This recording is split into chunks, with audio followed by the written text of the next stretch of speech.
Quando a gente fundou o PT em 82, teve uma Copa do Mundo. E a gente estava em Bragança Paulista, num sítio de um amigo, sabe, ia começar o jogo da seleção. Eu era presidente do PT. O PT tinha só 2 anos de vida. Aí chega um companheiro meu, chamado Mané da Conceição, que era um companheiro que tinha sido preso, tinha sido torturado, sabe, perdeu uma perna, deu trombose na perna dele, na cadeia, gangrena. Aí esse cara voltou, ele foi para fora, e esse cara votou muito radical e ele não queria, não vamos ver futebol, não. Quando começou o jogo, ele falou, vamos levantar e virar as costas para televisão, não Protestou. vamos ver o jogo. Eu falei, ó, cara, é o seguinte, é melhor você sair da sala, porque aqui não tem vira-costa, não. Aqui nós vamos ver o jogo do Brasil, pô. Eu não misturo. Eu não misturo, sabe? Quando eu gosto, e aí, sabe, eu não misturo com a política, não.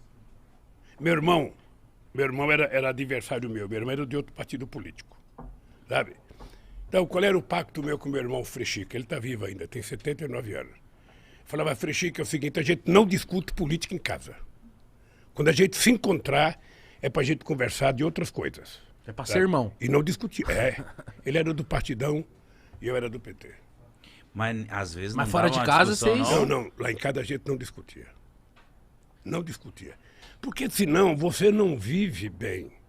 Você tem que separar os lugares que você, sabe, pode falar de determinadas coisas. E eu e ele vivemos bem. Até hoje ele que me colocou no movimento sindical, ele que me levou, sabe? Eu não gostava do sindicato, eu odiava o sindicato. Por quê? Porque eu era despolitizado. Você sabe que ser despolitizado é moda, né? Ser ignorante é moda no governo Bolsonaro. Quanto mais ignorante, mais moda. Melhor. É, Quanto mais, melhor. Mas é isso que eu ia te perguntar. Por exemplo, eu vim de uma frota, Uma safra? De uma safra de pessoas que vem daquela coisa assim, mano, política não se discute, não quero saber dessas porra, é tudo um bando de safado, não quero saber de porra nenhuma. Então, ultimamente, por causa do meu trabalho, eu tenho que me informar, eu tenho que aprender. Mas só que eu vim com isso na minha cabeça, de não quero saber de nada, não quero discutir, vai com esse papo chato pra lá. Por que você acha que no Brasil tem muitas pessoas que têm esse posicionamento de tipo assim, mano, eu não quero saber nem do Lula, nem do Bolsonaro, nem de ninguém. E aí acaba que a pessoa não serve pra nada também, né? Se ela não se posicionar e etc. Ô, Mitica, eu vou te contar uma história minha. Em 1978, eu comecei a ficar famoso porque nós fizemos as primeiras greves dos metalúrgicos no ABC. Eram greves, sabe? Primeiro foi greve por fábrica, depois nós fizemos greve. Nós fazíamos assembleia no estádio com 100 mil pessoas. Era muita coisa. Então, aí o pessoal começou a me convidar para ir para a política. E eu dizia assim, eu achava que eu era inteligente, eu dizia assim, eu não gosto de política e não gosto de quem gosta de política. Eu achava que era o máximo. A imprensa batia palma, eu saía na primeira página dos jornais, finalmente surgiu um operário que não gosta de política, ele não quer o poder, ele só quer melhorar um pouquinho o salário dele e tal.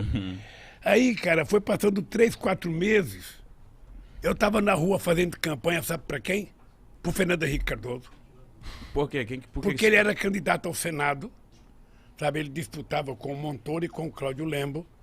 E ele tinha votado do exílio, era uma figura interessante, porque era mais jovem, porque era um cara mais à esquerda, sabe? Mais à esquerda, mas depois ficou mais à direita e tal.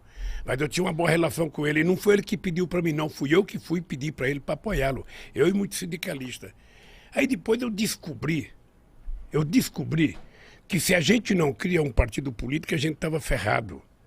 Porque você nunca pode esperar que alguém faça por você aquilo que você mesmo tem que fazer.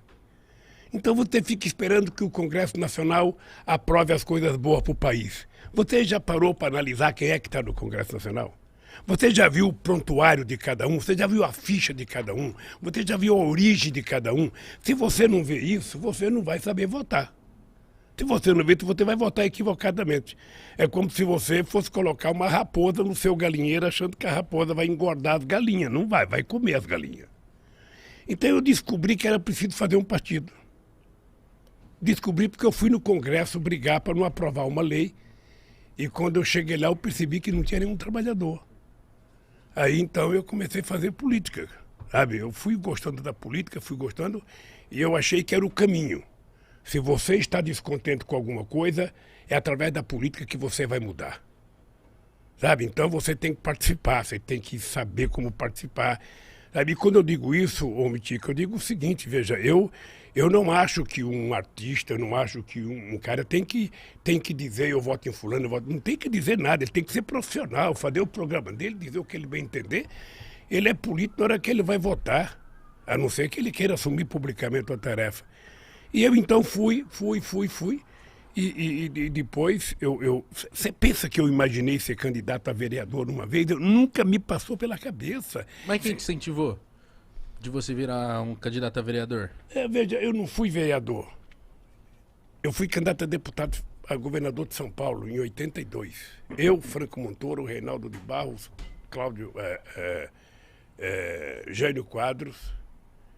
Era assim, eu fui candidato. Eu pensei que eu ia ganhar as eleições. Cara, eu estava famoso por causa das greves. Eu estava famoso. Eu ia para o interior de São Paulo, era gente na rua aqui. As pessoas não imaginavam como é que eu juntava tanta gente na rua. Eu dava autógrafo. Tinha um livro que foi lançado meu chamado Lula,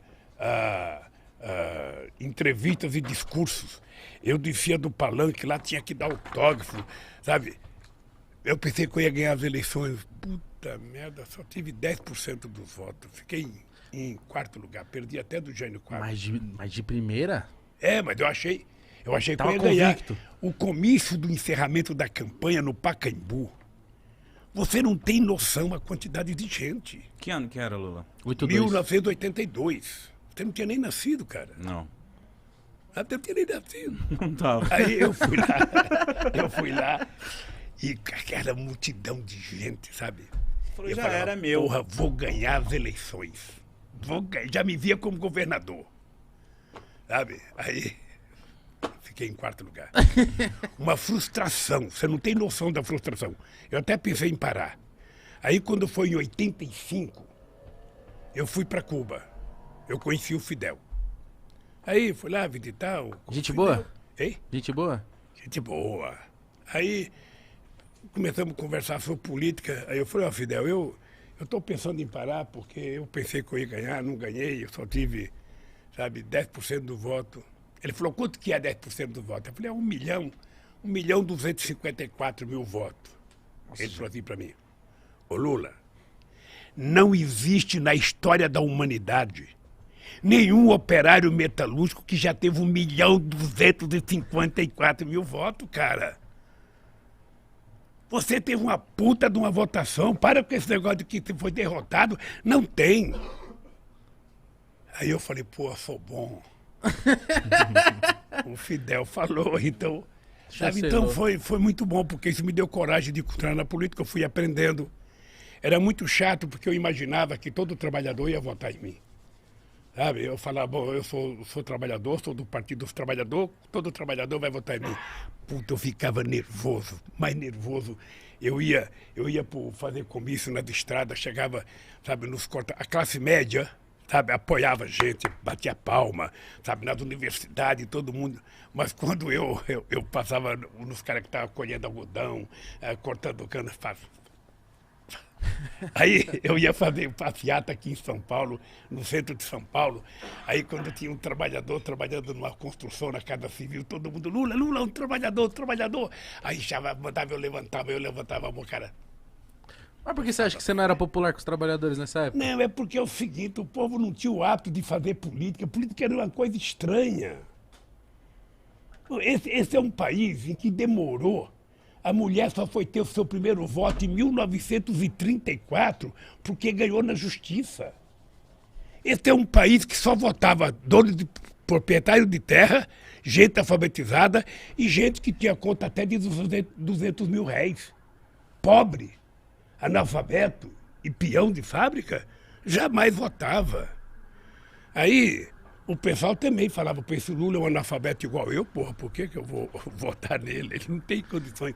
Aí eu descobri que leva tempo, viu, Gão? Leva tempo para você convencer as pessoas das coisas. Aí é um trabalho de muito debate, de muita discussão. quando eu passo num lugar que eu vejo um cara ser contra a política, eu não acho ruim. Eu fico só imaginando que informação que ele recebe todo santo dia. Porque eu tenho uma coisa que eu falo para a juventude o seguinte, olha, ô Igão, você pode não gostar de política. Tá? Você pode dizer, eu não gosto de política, política é tudo ladrão, Lula é ladrão, sabe, Haddad é ladrão, Fernando Henrique Cardoso é ladrão, Bolsonaro é ladrão, Dória é ladrão. Você pode dizer tudo o que você quiser. Mas mesmo você pensando assim, você pensa o melhor para o seu país, você pensa o melhor para o seu povo, você pensa o melhor para você. Então, se você acha que todo mundo não presta, você tem que decidir escolher um cara que presta. E esse cara que presta não é os outros, é você, cara.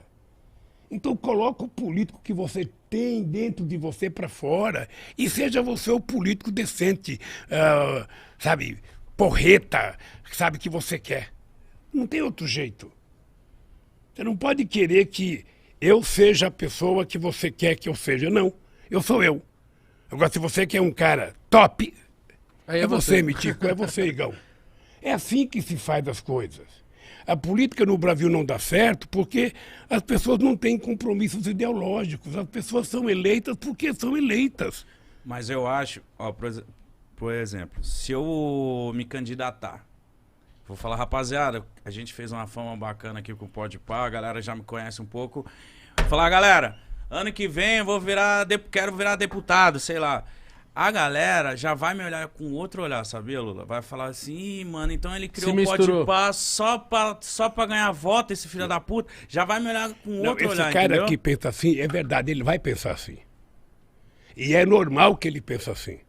Porque a vida inteira na política se tirou proveito da inocência do povo. Sim. Eu morava na vila, quando eu fui morar no Parque Bristo, chegava em época da eleição, eu morava numa...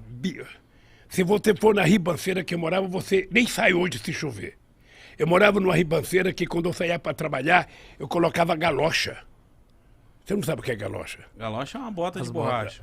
Eu colocava aquilo para poder atravessar no barro, chegava na padaria, tirava minha galocha, embrulhava no jornal, colocava embaixo do braço, ia trabalhar, na fábrica lavava, quando eu voltava, chegava na padaria, colocava a galocha. Eu morava num lugar desgraçado, cara.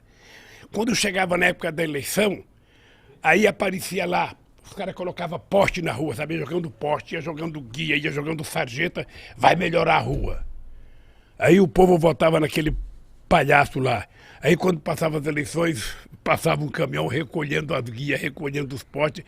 Então o povo está acostumado a isso, então é normal. Mas você tem que convencer as pessoas por que você quer ser deputado, o que você pretende fazer lá. Faça um programa e apresente para o povo. Eu quero ser deputado porque eu quero fazer isso, isso, isso e isso. Se eu não cumprir, eu desisto. Faça uma coisa séria que você vai ver como é fácil fazer. Sabe, agora você pega um cara de televisão, o cara fica falando bobagem o dia inteiro na televisão, faz bobagem, bobagem, bobagem, e fala, você é candidato. Aqui em São Paulo nós temos alguns que vocês conhecem. Uhum. Eu não vou falar o nome porque eu não quero falar o nome de ninguém. Mas aqui vocês conhecem muitos em São Paulo. Aqui tinha programa de rádio de cara famoso, sabe? Afonado Jazade, Gil Gomes, esse acho que não existe mais. Sabe? Que passava um ano, fazia sucesso, todo mundo era candidato. O que fizeram como deputado? Nada. Então você tem que exigir compromisso. Se você quiser um dia ser candidato, não seja candidato porque você quer ser deputado. Você tem que ser candidato porque você tem alguma coisa que você acha que é sério para fazer e você tem que colocar isso no papel e mostrar para o povo, olha, eu quero fazer tal coisa. Sabe, por exemplo, se não tiver compromisso, aí você elege só fazendeiro, você elege só empresário. Ninguém coloca que é fazendeiro para ser candidato, ninguém coloca lá, vote no Igão, sabe, fazendeiro, ninguém vai votar. Aí você vai colocar voto no Igão, um cara, sabe, contador, advogado, sabe, youtuber. O youtuber. Mas ninguém vota, não. Mas não sabe o que você pensa ideologicamente. Sim. É preciso a pessoa dizer o que pensa, Sim. de que lado ele está, quem que ele vai defender.